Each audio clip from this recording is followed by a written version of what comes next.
There are calls tonight for New South Wales Heritage Council to step in urgently to stop the Opera House sales being used as a billboard to promote a horse race. A public petition protesting against the move has gathered more than 185,000 signatures.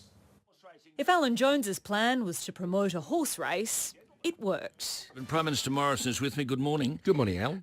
The two men are on the same page. It's not like they're painting it on there. I mean, it's the lights flashing up there for a brief moment of time. So, look, I just don't understand why we tie ourselves up in knots about these things. And there's no argument from the Premier. The Opera House should also be used for promoting major events in New South Wales. This is the image that will be splashed across the sales tomorrow night. As the draw is held, the barrier number will appear, so too will the jockey silks.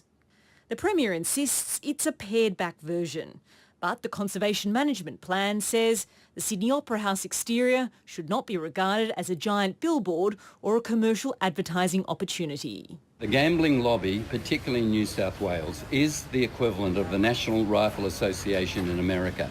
It literally has politicians in the palm of their hand. Bill Shorten appears to be having a bob each way. He supports horse racing, but questions the use of this Sydney landmark. The Opera House is not a billboard.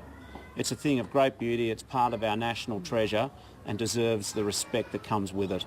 This extraordinarily damaging proposal is directly contrary to the cultural management plan adopted for the Opera House. That's why we've called upon the Heritage Council to issue an urgent stop work order. The Opera House, under the requirements with the UNESCO and the World Heritage listing, not only does it have to be physically protected, but it has to be presented properly. And then there's the issue of public opinion. An online petition opposing the move has continued to gain pace with more than 185,000 names.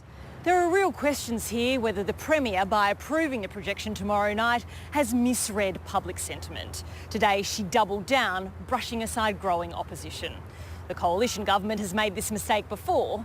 The difference now is it has very little political capital to spare.